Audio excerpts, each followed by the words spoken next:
عليكم ورحمة الله تعالى وبركاته. خوتي خواتاتي، نتمنى تكونوا بخير وعلى خير وديما نلقاكم في أحسن الأحوال. إن الله وملائكته يصلون على النبي يا أيها الذين آمنوا صلوا وسلموا عليه تسليما. اليوم إن شاء الله بغيت نقدم لكم بمناسبة عاشوراء إن شاء الله اللي قريبة إن شاء الله تجي دخل علينا وعليكم بالصحة والسلام وعلى جميع المسلمين. قررت أنني نقدم لكم إن شاء الله مملحات قريشلات مالحين ان شاء الله على بركه الله. نبداو المقادير بلا ما نطول عليكم. عندي هنايا 600 غرام ديال الطحين، غادي نستعمل ساشيه ديال فاني، غنستعمل غير نص ديالها، هي كتعادل 8، غنستعمل غير 4 غرام.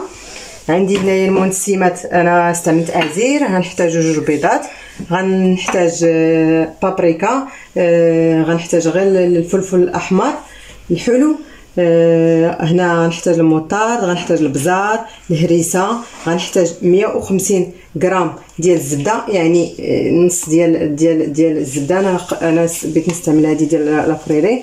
عندي هنايا ملحه، عندي غنستعمل الخل، ملقه الخل، اوريغو، غنستعمل الزعتر، غنستعمل البهارات الهنديه، وغادي نحتاجو نص كاس ديال الماء و3 ديال فرماجات مثلث، وغنسمو ان شاء الله بضامه ديال الحوت، كتعطي واحد النسمه رائعه لهاد القريشلات. وعلى بركه الله غادي نبداو ان شاء الله. بسم الله. غادي ناخذ الطحين اللي ديجا انا كنغربل الطحين قبل ما كنبدا معكم دائما الوصفات ديالي. غادي ناخذ نص ديال خميره ما تعادل كي قلنا 4، ما غاديش نستعملوا الخميره كلها، ما يعادل 4 غرام. بسم الله. غادي نرملوا، نبداو بالنواشف. غادي نستعملوا الملحه حسب الذوق، اللي ما كيبغيش الملحه بزاف ما يديرش بزاف. اصلا ما غاديش نكثروا الملحه حيتاش الحوايج الاخرين اللي عندنا الفرماج مالح، غنستعمل الموطار تا في داك لوغو ديال لاسيد، يعني غنردوا البال ما نملحوش. نبداو على هذا الشكل. غناخذوا دابا الزبده، نضيفوا نصف ديال الزبده اللي واخده حراره ديال المطبخ، وغادي نرملو بيدينا، نرملوها على هذا الشكل. كيجيو هاد القريشلات زوينين البنات، ان شاء الله تبعوا معايا كيفاش كنحضرهم حتى الاخر. نتوما كتشوفوا العجينه كنرملوها، نتوما كي كتشوفوا كنسميوها، كنقولوا كنرملوها حيت الشكل ديالها على شكل كتولي زعما علاش كنرملها. نتوما كي كتشوفوا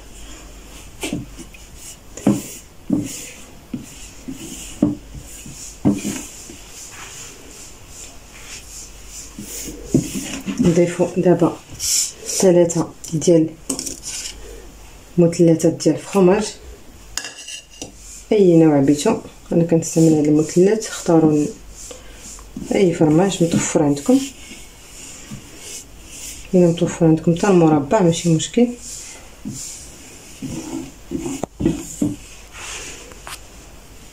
غادي نرملوها، نتوما كي كتشوفوا الشيء كيجي على شكل رمله.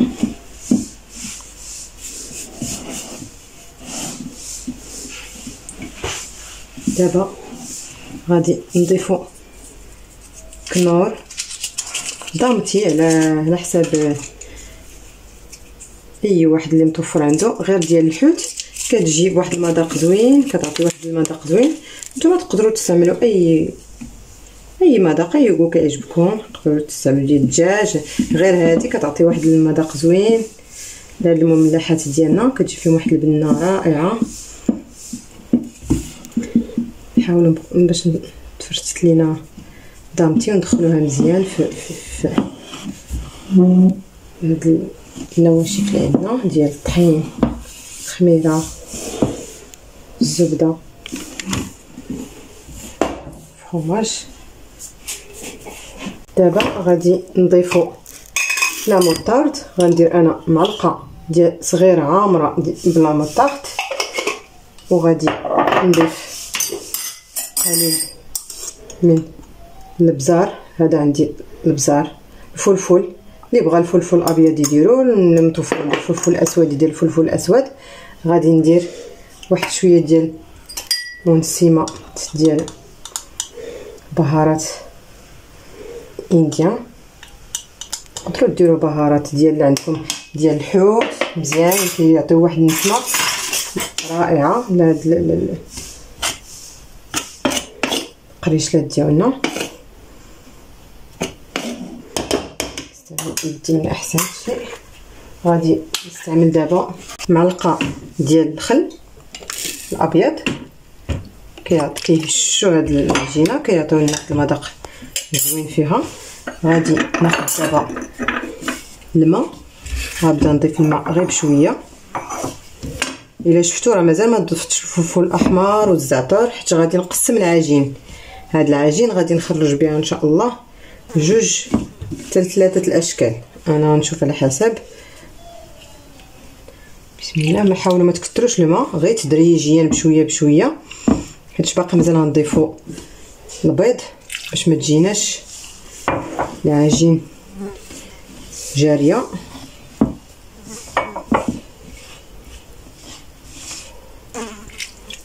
انا درت نص كاس الماء، مازال ما كملتوش كي كتشوفوا.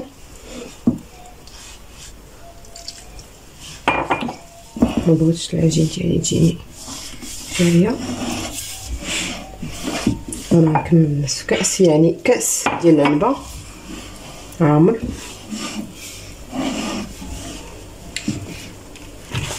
دابا غادي نضيفو بيض، 2 بيضات كي قلنا. نمزجو دوك 2 بيضات، نمزجوهم مع العجين مزيان. هو اننا راه ما كندلكوش، راه غير كنجمعو، خصنا نجمعو حتى تولي لينا العجين متجانسه. ولا بانت لكم العجين راه مازال شويه قاصحه، تقدروا تضيفوا قليل من الماء، حاولوا ما تكثروش.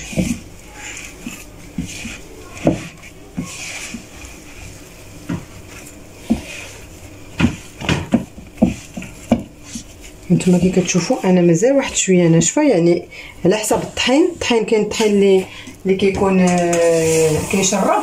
انا غادي نضيف واحد شويه الماء، وكي قلت لكم عينيكم ميزانكم. نتوما غيبان لكم ما تكثروش، يعني بحال غادي نضيف كاس العنبه وشويه، 1/3 كاس. الماء ما يكونش سخون، يكون بارد، يعني الصنبور عادي يكون، ماشي بالضروري يكون. نتوما كي كتشوفوا العجين كتجي بهذا الشكل. نتوما ما بغيتهاش تجيني قاصحه وما تكونش عاوتاني. وانتوما كتشوفوا العجين قلت لكم راه ما كندلكوهاش.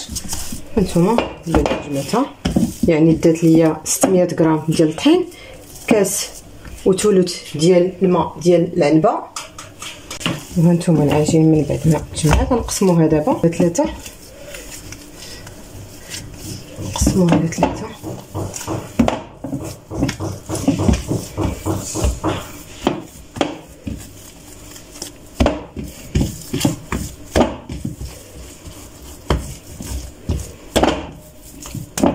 على 3. وحده غادي ندير لها الهريسه، اللي كيبغي الهريسه. وغادي ندير معلقه صغيره ديال الفلفل الاحمر، وغادي نجمعوها على هذا الشكل. حنا ما كندلكوش، غير كنحاولوا ندخلوا المكونات اللي ضفنا ديال الهريسه، نحاولوا ندخلوهم مزيان في العجين.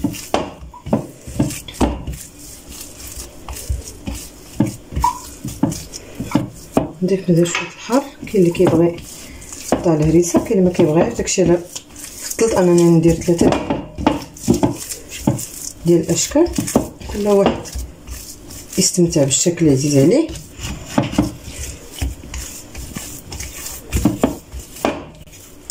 صافي بعد ما دخلنا المكونات على هذا الشكل، دابا غادي نخليوها تنديرو هاد السلوفان. غنجيبو دابا الشكل الثالث وغادي نديروه على هاد الشكل، وغادي نستعمل فيه ازير نحكو بيديا.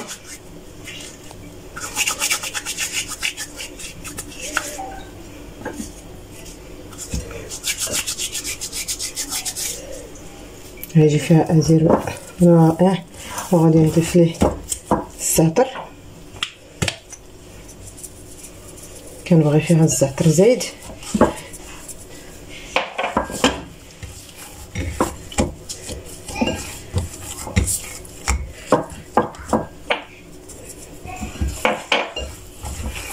كتجي هاد العجينه البنات بالزعتر وازير روعه.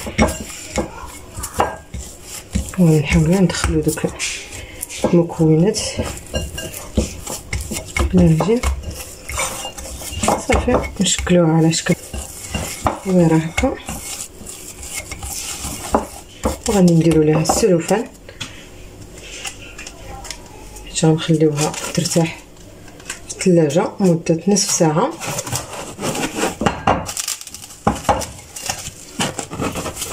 نحطوها السلوفان على هاد الشكل صافي، ونخليوها ترتاح.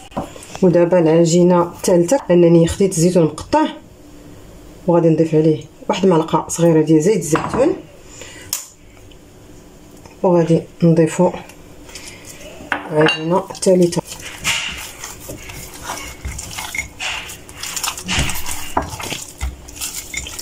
نحاولوا نضيفو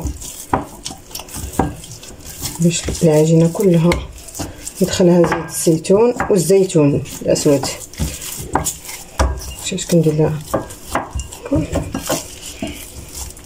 دابا غنشكلوها على شكل كره،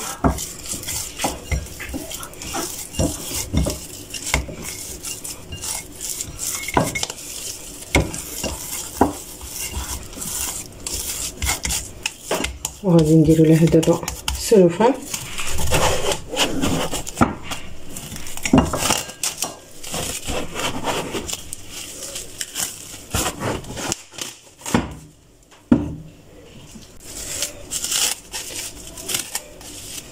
ودابا غادي نخليوهم يرتاحوا في الثلاجه واحد نصف ساعه، وان شاء الله نرجع معكم نوريكم الطريقه كيفاش غادي نشكلوها.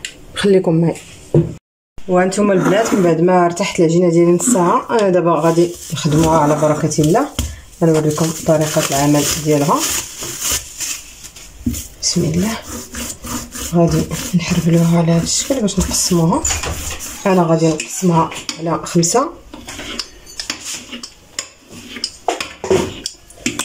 نقسمها على 5 على هذا الشكل، وغادي نبدا نحربلها هكا.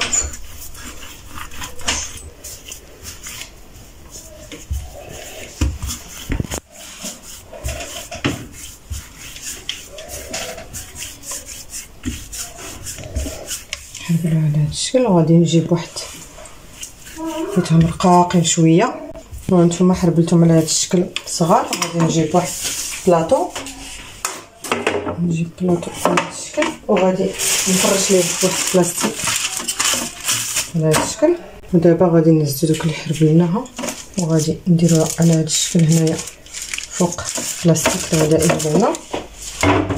غادي نهزو واحد الطرف اخر ديال العجين حتى هو غادي نحربلوه. نتوما الزيتون الا خرج لكم تصاوبوا على هذا الشكل.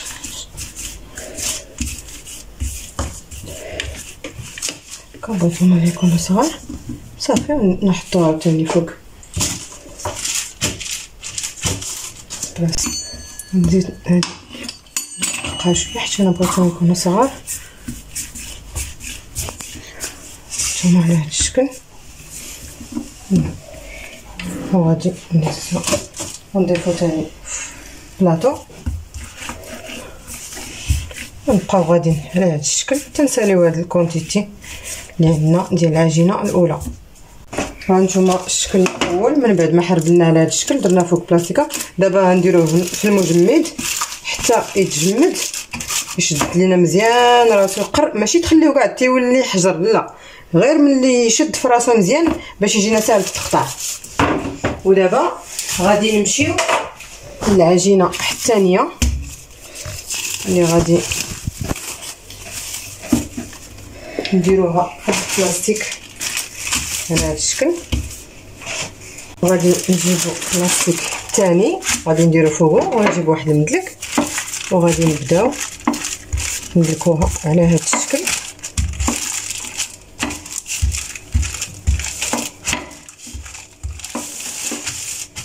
خصنا نديروها تكون رقيقه باش تطيب لينا من الداخل ما تجيناش معجنه.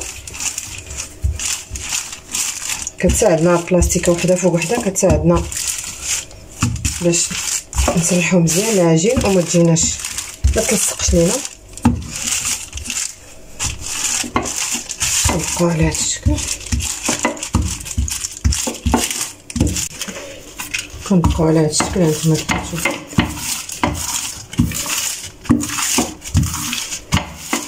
ملي سرحناها مزيان باش ما تجيناش كيف لكم ما تجيناش غليظه باش تطيب لينا من الداخل. حنا الهدف ديالنا انها بغينا رقيق. هاني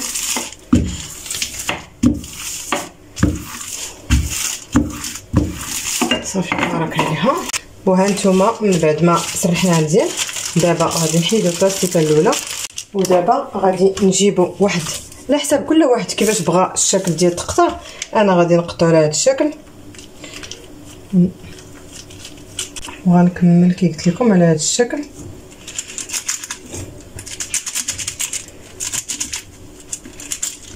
باش يجيني على هذا الشكل، وغنبدا نستف في الطبق.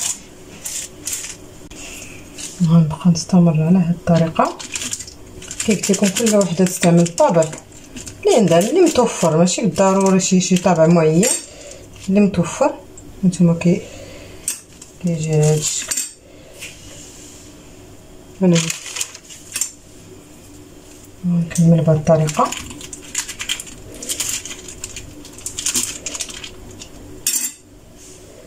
حتى نكمل العجينه كامله اللي عندي وهانتوما معايا. ودابا غادي نجيو للشكل الثالث والاخير. بسم الله.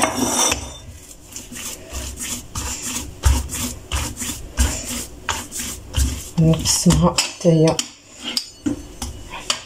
جوج.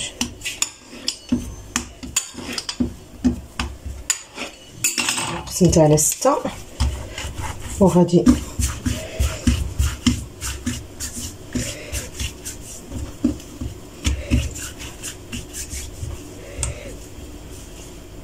جينا الثالثه درنا ليها الهريسه. غادي نديرها على هذا الشكل. انا بغيتها تجيني بحال الهرم، غادي نديرها على هذا الشكل من الفوق. وانتم كي كتشوفوا كتقرصوا من الفوق كتجمعوا من الفوق باش تجيكم بحال الهرم. هانتوما كي كتشوفوا شكل الهرم. تجيبوها على هذا الشكل.